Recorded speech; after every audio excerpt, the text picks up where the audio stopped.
South. Welcome to our home in Roslindale. Our homes tell the stories of who we are and how we live.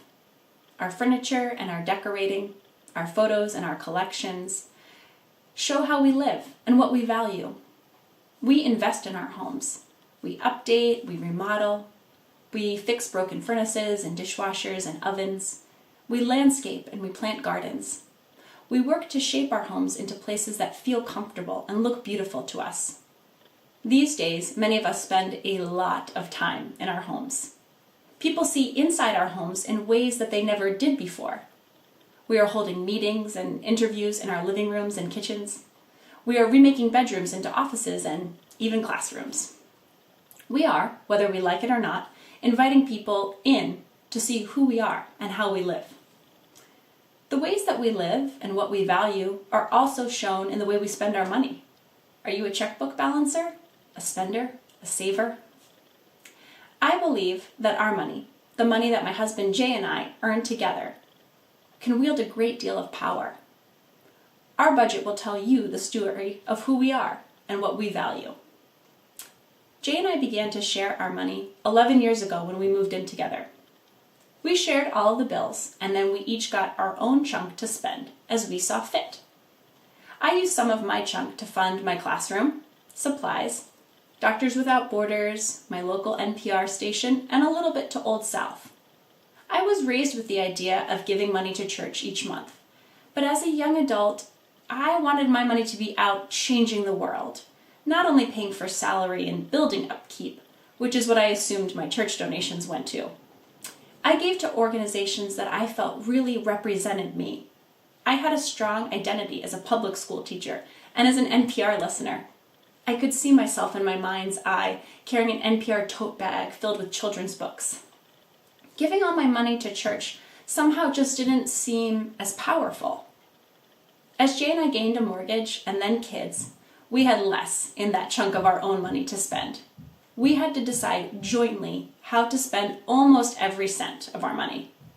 We had to really come to an agreement about how much to donate. I had the wild desire to donate 10% of our monthly take-home budget. Jay was not so sure about sending so much money out the door. That would have paid for our mortgage and childcare and not that much left over. Instead of chasing a specific percentage, we discussed what things and places we needed and wanted to support. I then felt obligated to give more money to Old South every month because it was our church and I loved it. I did Bible study there with Jay and I served on a committee. However, I felt it was essential to spend money on my classroom. Teaching was an even bigger part of who I was. I love my work and I feel called to it. I felt that our purchases of books and classroom supplies would make a true difference in the lives of my students and in their futures. We gave some money to Old South, but even more to my classroom. In a couple more years, as daycare costs lowered for us and we earned more money, we were able to move a little closer to that 10%. Jay chose an organization for disabled veterans that was important to him to add to our monthly donation. We had both become accustomed to giving away some of our earnings, and it became easier with practice to grow that amount each year. This practice helped us to be in communication about how we spent and why. We learned to set goals for spending, saving, and giving. In the last few years, I found that during each Epiphany season, I felt called to increase our donation to Old South.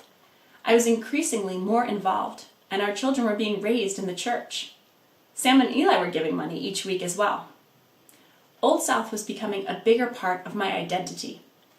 God was calling me to put my treasure where my heart was. As it stands now, we are just shy of that 10% mark, and Old South gets the biggest chunk by far. There is so much that ties our family to Old South that would explain that monthly gift that we make. We worship there every week. I teach Sunday school. My kids go to Godly Play. I am part of a dear and wonderful small group that is one of my greatest blessings. Our small group has met for 4 years in my dining room and now on Zoom. We have wonderful ministers, and our church building is beautiful. Even during the closure of our physical church, we've remained connected. These days, church is on my laptop in the living room floor. Eli and Sam decorate their offering envelopes and mail them in.